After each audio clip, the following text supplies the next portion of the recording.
Assalamualaikum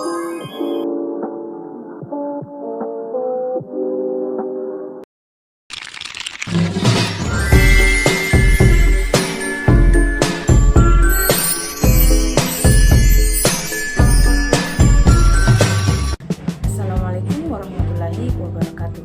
Perkenalkan, nama saya Hanida Rizkina. Saya dari program studi S1 Gizi dengan NIM GZ2405009. Nah, di sini saya akan menjelaskan materi tentang sistem pencernaan pada manusia. Baik, langsung saja kita simak videonya berikut ini. Nah, sebelum memulai pelajaran, kita semua pasti tahu bahwa untuk mendapatkan energi pasti kita membutuhkan makanan, di mana sumber dari energi itu berasal dari makanan. Nah, tapi pernahkah kita kepikiran bahwa bagaimana cara makanan yang kita konsumsi bisa dicerna oleh tubuh? Padahal ketika kita memasukkan makanan ke dalam mulut, makanan tersebut masih berupa makanan utuh. Misalnya nih, kita memakan donat, nah kan bentuk donat itu berbentuk O, tetapi ketika sudah masuk ke dalam mulut, ketika sudah masuk ke dalam tubuh dan berubah menjadi feses, maka bentuknya akan berbeda. Nah, ternyata itu karena adanya sistem pencernaan dalam tubuh kita. Jadi ada beberapa organ dalam tubuh yang dapat mengubah makanan menjadi zat-zat yang dapat diserap oleh tubuh.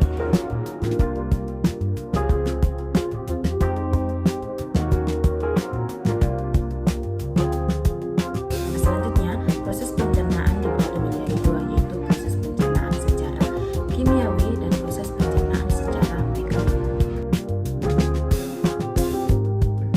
Nah, di mana proses mekanis adalah proses pencernaan makanan yang dilakukan dengan gerakan-gerakan seperti mengunyah, menelan, memompa, menghancurkan, meremas makanan. Nah, pencernaan mekanik ini bertujuan untuk mengubah ukuran makanan menjadi partikel Nah, proses yang kedua yaitu proses kimiawi, di mana proses kimiawi adalah proses pencernaan makanan yang melibatkan enzim. Nah, enzim pencernaan kimiawi ini bertujuan untuk mengubah partikel makanan yang kecil-kecil jadi bentuk yang dapat diserap oleh semua tubuh.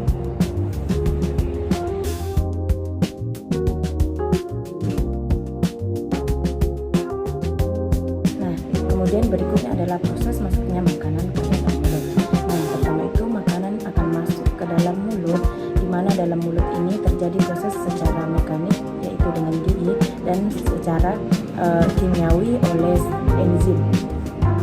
Nah, kemudian makanan akan disalurkan ke kerongkongan. Nah, di kerongkongan inilah yang terjadi di mana tempat terjadinya gerakan peristaltik. Nah, kemudian setelah dari kerongkongan, makanan akan diteruskan ke dalam lambung. Nah, di lambung akan dicerna oleh getah lambung. Nah, selanjutnya akan masuk ke dalam usus halus. Nah, di mana tempat sari-sari makanan diserap. Nah, dalam usus halus ini terbagi menjadi 3 bagian. Yang pertama itu duodenum, jejunum, dan ileum. Nah, setelah dari usus halus akan diteruskan ke usus besar. Kemudian selanjutnya akan dikeluarkan melalui anus. Nah, itulah tadi proses pencernaan dalam tubuh manusia yang dapat saya jelaskan. Nah, adapun gangguan-gangguan pada sistem pencernaan ada beberapa, yaitu yang pertama itu gastritis atau peradangan di dinding lambung yang dapat terjadi secara tiba-tiba atau akut dan akan berlangsung lama dalam waktu yang panjang. Nah, kemudian yang kedua itu asam lambung, yaitu ketika kondisi asam lambung naik ke kerongkongan atau esofagus. Nah, selanjutnya gangguan yang ketiga itu esofagitis, di mana terjadi karena peradangan pada kerongkongan yang dapat disebabkan oleh infeksi dan obat-obatan. Nah, kemudian yang selanjutnya yaitu batu empedu, di mana penyebabnya pada saluran empedu yaitu terdapat sumbatan yang disebabkan oleh batu hasil pengkristalan kolesterol. Baik, itulah tadi materi yang dapat saya paparkan. Sekian, assalamualaikum warahmatullahi wabarakatuh.